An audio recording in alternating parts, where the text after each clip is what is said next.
Hi everybody, welcome to my YouTube channel Dr. Sreenivas Medical Concepts and my FB page Dr. Sreenivas Concepts.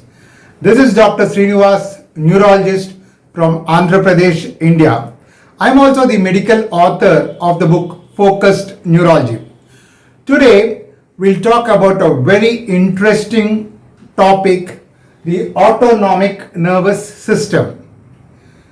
The autonomic nervous system is functionally independent. The autonomic nervous system is functionally independent and it is involuntary. So the autonomic nervous system is functionally independent and involuntary. For example, if I need to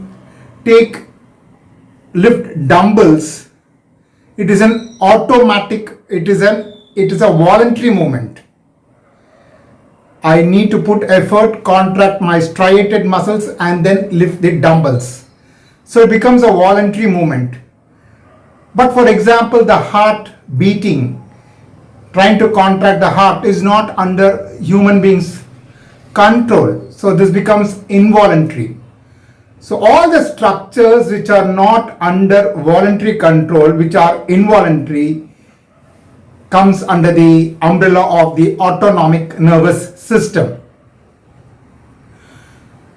So if we exempt the striated muscle, the neuromuscular junction of the striated skeletal muscles, almost all the smooth muscles and other parts of the body, which are by and large involuntary, comes under the umbrella of the autonomic nervous system. So they are functionally independent and they are involuntary. But what is this purpose of autonomic nervous system? Why is it under involuntary? Why is it involuntary? Why is it not under voluntary control? The basic purpose of the autonomic nervous system is to maintain homeostasis.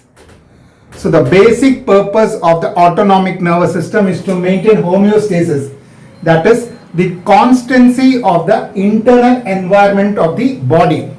So to maintain a constant internal environment of the body, that is the homeostasis, this autonomic nervous system has been designed. The autonomic nervous system basically has three parts: the sympathetic nervous system, the parasympathetic nervous system, and the enteric nervous system. Enteric nervous system is to do with the GIT and it is focal, and therefore our discussion will involve the sympathetic nervous system and the parasympathetic nervous system. The sympathetic nervous system and the parasympathetic nervous system, they act in an opposite manner. If the sympathetic system causes dilatation of the pupil, parasympathetic causes constriction of the pupil. If sympathetic increases the heart rate, parasympathetic decreases the heart rate. But why should there be two systems, the sympathetic nervous system and the parasympathetic nervous system?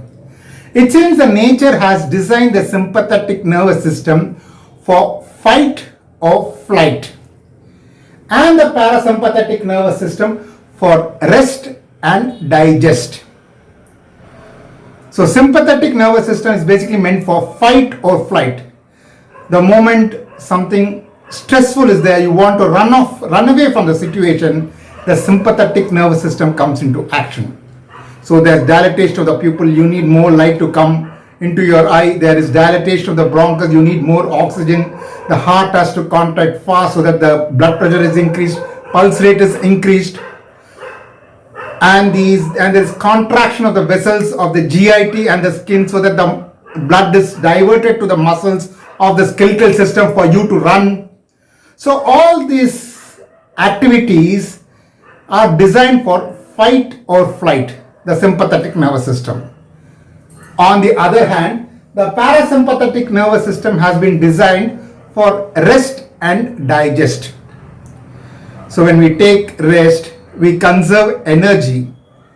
The digestive process is going on. There is expulsion of the urine, expulsion of the fecal matter. The digestion system is going on. So it is basically for rest and digest. So parasympathetic nervous system is for rest and digest. It is basically for conserving energy. The sympathetic nervous system is basically for fight or flight. It basically utilizes the energy. There is energy utilization. But what are the main anatomical differences of the sympathetic nervous system and parasympathetic nervous system? So if we take from the brain,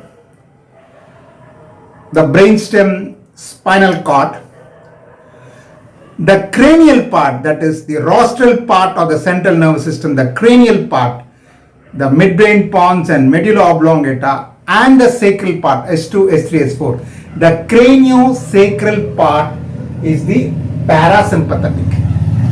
So the craniosacral part is the parasympathetic, and in the center, the thoracic and the lumbar area, the thoracolumbar area is the sympathetic nervous system. So sympathetic nervous system belongs to T1 to L3 area. T1 to L3 area is the sympathetic nervous system, that is the center of the spinal cord, whereas the rostral part, cranial part and the sacral part, the craniosacral part belongs to the parasympathetic nervous system. So to go into details, basically the organ which controls the entire autonomic nervous system is hypothalamus. Hypothalamus is the organ, is probably the capital of the autonomic nervous system, from where the impulses come from. Imagine there's a stressful situation, you're afraid, there's a lot of fright. So the amygdala gets stimulated. Amygdala is the organ responsible for fear and the memory of fear. So from the amygdala, the impulses will go to the hypothalamus. The cingulate gyrus is also responsible for emotions. So the impulses go from cingulate gyrus, amygdala, basal forebrain, and of course insula. Insula plays a very important role in autonomic nervous system. In fact, we see lot of stroke patients, cerebrovascular accidents, the insula gets affected, which causes a surge of catecholamine release, and there is arrhythmias, and there could be sudden death. So the organs which control the hypothalamus, the cerebral cortex organs, are the insula, amygdala, the basal forebrain, and cingulate. They all come and converge on the hypothalamus to tell about the extraneous environment, whether to use the sympathetic system for fight or flight, or parasympathetic system, relax, rest, digest, and conserve energy. So once the impulses come from these organs, amygdala, insula, cingulate gyrus, basal forebrain, to the hypothalamus, hypothalamus sends impulses. The impulses travels from the hypothalamus to the rest of the brain and the spinal cord. If it goes only to the cranial and sacral part, the craniosacral part, it is parasympathetic. In the cranial part, we have the midbrain, pons, and medulla oblongata. So in the midbrain, the third nerve comes out, which carries parasympathetic fibers on it. Through the ciliary ganglion, it supplies the pupil, which causes constriction of the pupil. I'm talking about the parasympathetic. The pons, the seventh nerve travels through the pons. It supplies the various glands, lacrimal glands, salivary glands to the superior salivatory nucleus, and causes tearing and salivation. Then we have the ninth nerve coming from the medulla oblongata, again parasympathetic. Through the parotid gland, the otic ganglion, it starts producing secretions. And finally the 10th nerve, through the dorsal motor nucleus of the 10th nerve, it supplies the heart and GIT. So this is the cranial part. The sacral part is the S2, S3, S4, which supplies the urinary bladder and genitalia. So the parasympathetic flow basically is confined to cranium and the sacral. The three 7, 9, 10 cranial nerves in the midbrain, pons, medulla oblongata, and S2, S3, S4 in the sacral region, which is concerned with the urinary bladder and genitalia. In the bladder, it causes expulsion of the urine. It contracts the bladder and releases the sphincter, so there is expulsion of the urine. In the genitalia, it increases the blood flow to the genitalia and therefore it causes erection. So parasympathetic is basically craniosacral outflow. Then when we come to the sympathetic, the impulses come from the hypothalamus, goes to the spinal cord. In the thoracolumbar region, not only the dorsal horn and the ventral horn, we have an enlargement in the lateral part, in the intermediate region between the dorsal and ventral region. We call that as intermediolateral part. So from the intermediolateral part in the thoracolumbar region, that is from T1 to L3, the fibers come out which are known as the preganglionic fibers and go to the ganglia which are placed parallel to the spinal cord, which are known as paravertebral ganglia. Since the fibers which come out from the intermediolateral column of the thoracic and lumbar region and exit via the ventral root and go to the ganglia, the preganglionic fibers, they are all myelinated and therefore we call that as white ramus. Since the preganglionic fibers are myelinated, we call that as white ramus. So from there it goes to the ganglia which are placed parallel to the spinal cord, paravertebral region, and which forms the sympathetic chain. Now it takes various routes. It is very essential to understand this. It takes various routes. One, it goes to the ganglia present, the paravertebral ganglia present in the sympathetic chain directly, and synapses there. Or it can ascend one or two segments below or upstream or downstream and then synapse. So it may go to the paravertebral ganglia anywhere in the sympathetic chain. 1. 2. It can go to the prevertebral ganglia which is closer to the viscera, and from there it can go to the vessels and supply the GIT, the prevertebral ganglia. So one, it can go to the sympathetic chain, the paravertebral ganglia. Second, it can go near the viscus, the prevertebral ganglia. And third, it can directly go to the adrenal medulla. So it can take these routes, either one to the paravertebral ganglia, to the prevertebral ganglia, or third to the adrenal medulla. From the paravertebral ganglia, the fiber, the postganglionic fibers enter the spinal nerve and goes to the target tissue. The postganglionic fibers are unmyelinated or slightly myelinated and therefore they are known as grey ramus communicants.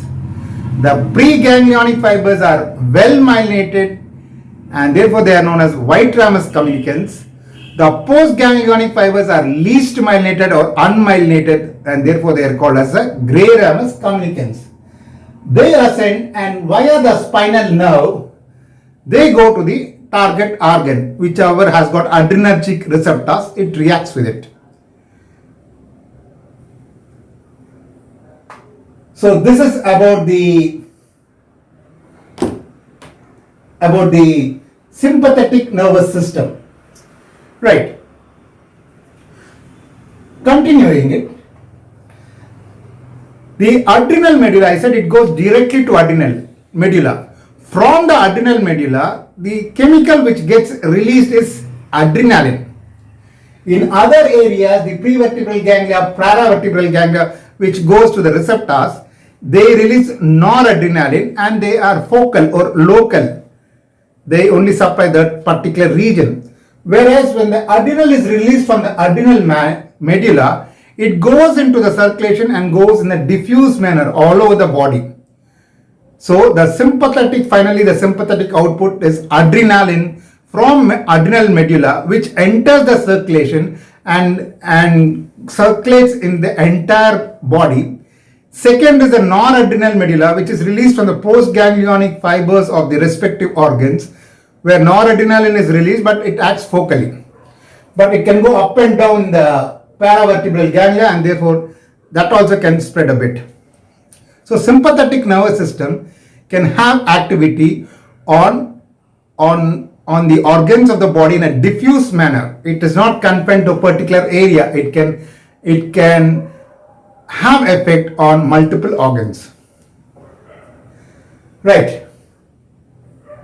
Now, the parasympathetic has got two receptors, nicotinic and muscarinic. On the preganglionic or on the ganglia, whether it is parasympathetic or the sympathetic, the chemical substance which acts is acetylcholine. Whether it is parasympathetic or sympathetic, the chemical substance which acts is acetylcholine. For postganglionic cholinergic, that is parasympathetic, it is still acetylcholine. But for sympathetic postganglion, it becomes catecholamines.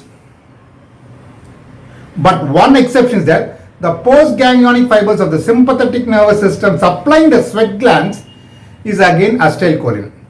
Acetylcholine is again the chemical substance which acts at the neuromuscular junction of the skeletal muscle. That is a different system, voluntary system, somatic system. So the acetylcholine acts on the many levels. All the preganglion of the parasympathetic, sympathetic, neuromuscular junction. It acts on the postganglionic fibers of the parasympathetic fibers. It acts on the sweat glands of the postganglionic fibers of the sympathetic nervous system. The only place where the catecholamines act is the postganglionic fibers of the sympathetic nervous system. Very important. Right. Now acetylcholine acts through parasympathetic, acts through two receptors. One, nicotinic receptors, as I said, the ganglia, and two, the neuromuscular junction of the skeletal muscle. So, and then these are known as nicotinic effects. And then the parasympathetic acts on many areas. The pupil causes constriction. The bronchus, it causes dilatation. The heart, it causes slowness of the heart. So these are all known as muscarinic effects. So nicotinic effects is seen on the neuromuscular junction and the ganglia. The muscarinic effects is seen on various parts of the body. There is a very interesting, exciting acronym to remember all the muscarinic effects of acetylcholine. It is known as sludge. S-L-U-D-G-E. S for salivation, L for lacrimation, U for urination, D for defecation, G for gastrointestinal disturbances, E for emesis. So if we know the acronym sludge, we will know all the muscarinic effects of the parasympathetic nervous system. Like we have nicotinic and muscarinic receptors, in sympathetic we have alpha and beta receptors. The stimulatory receptors of the stimulatory adrenergic receptors of sympathetic are alpha 1 and beta 1. Alpha 1 is the primary adrenergic receptor, except in few places like heart, kidney and the lipocyte, where the beta 1 is the stimulatory adrenergic receptor. Likewise, in the inhibitory receptors, primarily it is beta 2, but except the presynaptic nerve terminal, platelets and GIT, where the alpha 2 is the inhibitor adrenergic receptor. So stimulatory adrenergic receptor is primarily alpha 1, except the heart, kidney and the lipocyte, where it is beta 1. The inhibitory adrenergic receptor is basically beta 2, except the presynaptic nerve terminal, platelet and GIT, where it is alpha 2. So this is the overview of the anatomical consideration of the sympathetic system and parasympathetic system. Having understood the anatomical considerations, now we can understand the differences between sympathetic nervous system and parasympathetic nervous system. So to begin with, the sympathetic nervous system is meant for flight or fight. So it uses energy utilization, whereas the parasympathetic nervous system is used for rest and digest. It conserves energy. The sympathetic nervous system is basically thoracolumbar, that is T1 to L3, whereas parasympathetic is craniosacral, cranial, that is 3, 7, 9, 10, third nerve from midbrain, 7 and 9, 7, 9 from pons and 9, 10 from medulla oblongata, and sacral S2, S3, S4, which supplies the bladder as well as the genitalia. In the sympathetic nervous system, we have preganglionic, the myelinated white fibers, which are known as white ramus. They are short because the paravertebral ganglia is so close together. They are short. It acts on the ganglia. The preganglionic chemical substance in the sympathetic nervous system is adrenaline. The postganglionic fibers are long, and the substances which act on the postganglionic area is adrenergic, adrenaline or noradrenaline. Likewise, as I said in the diagram which I have just explained, from the ganglia, the postganglionic fibers may go to the paravertebral ganglia, which is present adjacent to the spinal cord, or the prevertebral ganglia, which is close to the viscera, where they go through the vessels and supply the viscera, or directly to the adrenal medulla and release adrenaline. Postganglionic fibers are unmyelinated and they are known as gray ramus. Here, if we see in the parasympathetic nervous system, the preganglionic is myelinated, the white ramus, but the preganglionic fibers are very long in the parasympathetic nervous system. In fact, the ganglia are found near the target organs. So the preganglionic fibers are long, but the postganglionic fibers are short. So in the parasympathetic nervous system, the preganglionic fibers are long because the ganglia are near the viscera, and postganglionic fibers are short. Unlike sympathetic nervous system, where the preganglionic fibers are short and postganglionic fibers are long. There, the chemical substance is used is acetylcholine in the preganglionic area and adrenaline and noradrenaline in the postganglionic area. Whereas in parasympathetic nervous system, whether it is preganglionic or postganglionic, the chemical neurotransmitter used is acetylcholine. Right, and then coming to the other points, adrenal medulla, when it is stimulated in the sympathetic nervous system, it releases adrenaline, whereas other nerves release noradrenaline. So in the other nerves, the action is focal or local, whereas adrenal is released from adrenal medulla. It goes diffusely in the circulation and supplies all parts of the body. The sweating is one exception, though the sweating of the postganglionic fibers is not adrenaline or noradrenaline, it is acetylcholine. This is one exception, again a catch. Whereas here in the parasympathetic, the third nerve pupil supplies constriction, causes constriction, Edinger-Westphal nucleus. The seventh nerve is the lacrimal and salivary glands, they act through the superior salivatory nucleus. The ninth nerve acts on the parotid gland through the otic ganglion. The 10th nerve acts on the heart and GI through the dorsal motor nucleus. Right, as I said, the hypothalamus is controlled by other higher centers like amygdala for flight or fight response, or insula. Basically, insula can cause arrhythmias, especially in CVA. They converge on the hypothalamus. In the hypothalamus, there are two parts, the dorsolateral part and the ventromedial part. The dorsolateral part is concerned with the sympathetic nervous system, and the ventromedial part is concerned with the parasympathetic nervous system. So to stimulate the sympathetic nervous system, it acts on the dorsolateral part of the hypothalamus. So then it acts and releases adrenaline from adrenal gland and noradrenaline from other areas. This is basically for energy expenditure. Parasympathetic is for energy conservation. The parasympathetic, to get stimulated, it has to act on the ventromedial area of the hypothalamus. Right.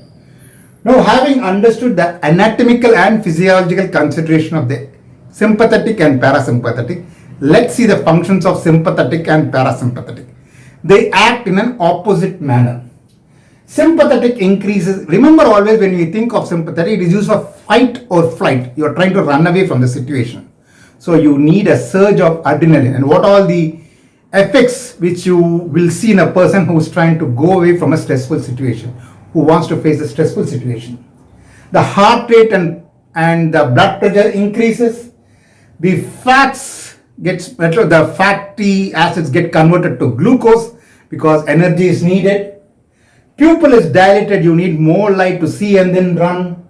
There is sweating, piloerection, and then the blood is diverted from the skin and GIT to the muscles so that the skeletal muscles get good blood and you can run. The bladder is inhibited. The parasympathetic causes urination, whereas bladder causes inhibition. The GIT is not activated, and there is bronchodilation because you need oxygen to the lungs, so that you need a lot of oxygen to run. So all these physiological methods or the mechanisms or the functions are basically meant for fight or flight response. I said parasympathetic causes expulsion of urine. Sympathetic causes storage of urine. But we have seen in clinical scenario that when a person is really stressed, panicky, he may void urine. Voiding urine is parasympathetic.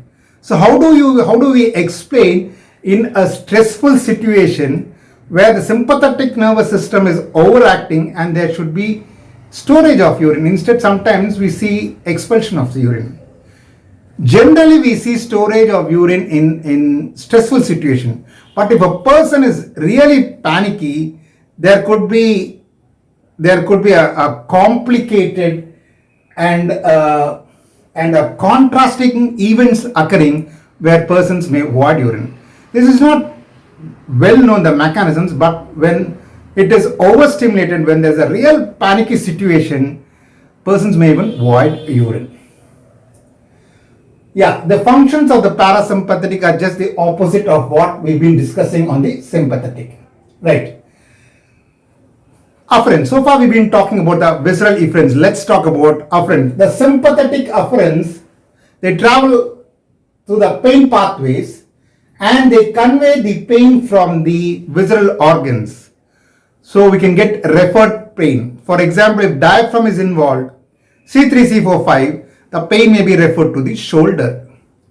Heart, T1, T2, T3, T4, T5, it can be referred to the hand.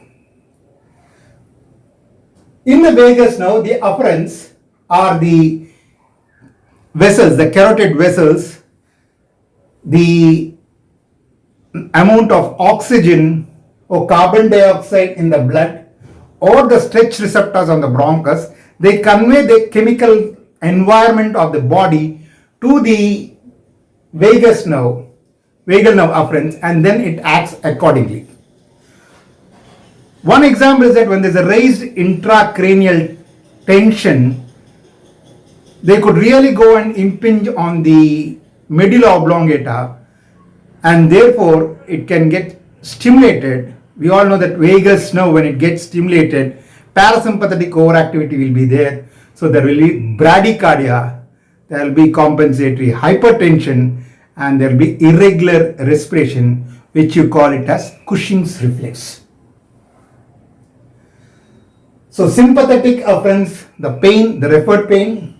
The vagal nerve afferents is the chemical composition which is perceived in the carotid vessels, the amount of oxygen and carbon dioxide.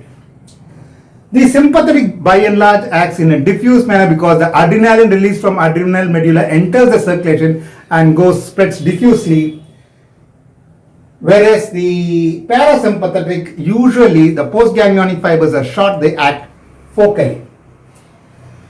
Right. There are so many ways to evaluate. It becomes difficult and complicated. Easy to remember is that any derangement of the sympathetic nervous system will derange the blood pressure. Any derangement of the parasympathetic nervous system will derange the pulse rate. So anything to do with the vagal activity, with the parasympathetic overactivity, there would be bradycardia. So we assess the parasympathetic nervous system, we evaluate the parasympathetic nervous system in terms of change of pulse rate.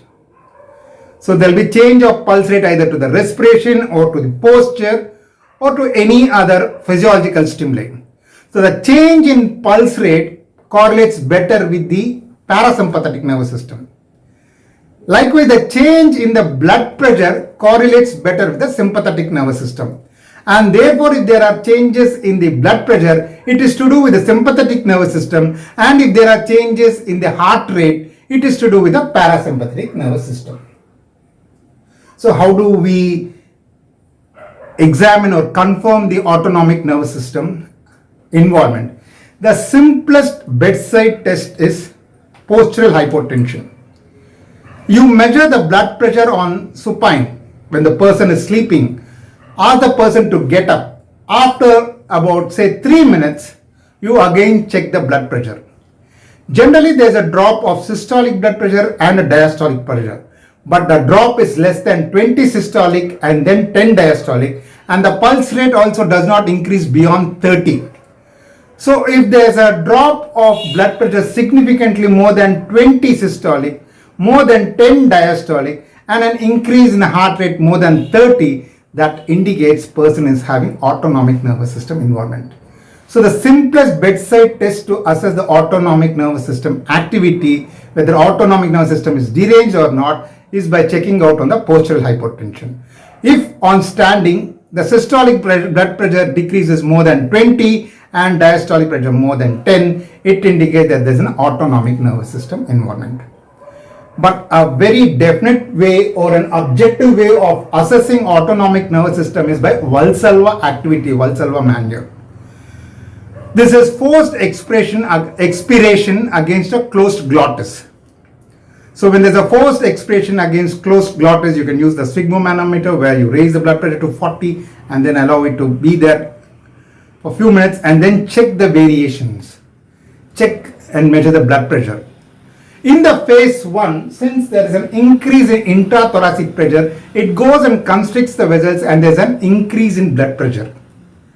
The blood pressure change and the heart rate changes are mirror images. If blood pressure increases, heart rate decreases. If blood pressure decreases, heart rate increases.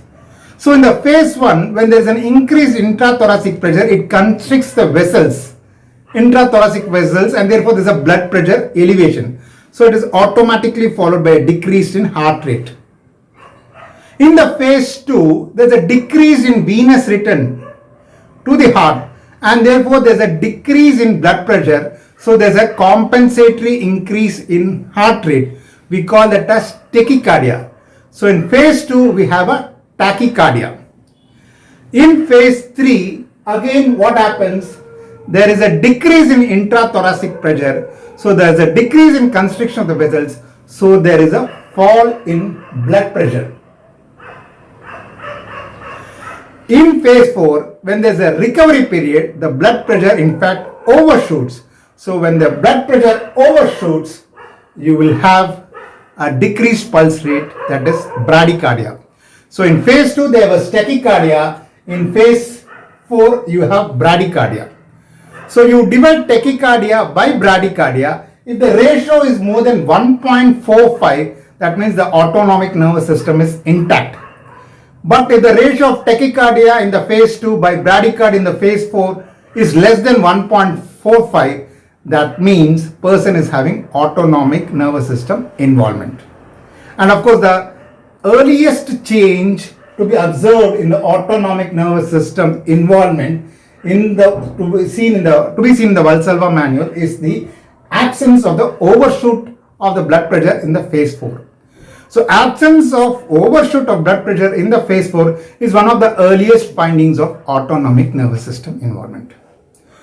So nature has beautifully designed the sympathetic nervous system, which is for fight or flight, and the parasympathetic nervous system, which is for rest and digest, to maintain homeostasis of the body. That is to maintain a constancy of the internal environment of the body. I've enjoyed giving this lecture, and I hope you have also enjoyed listening to my lecture as much as I enjoyed delivering the lecture. If you have any suggestions or comments, kindly post on to my YouTube channel, and please don't forget to subscribe my YouTube channel, Dr. Sreenivas Medical Concepts, and my FB page, Dr. Sreenivas Concepts. Thank you. Bye.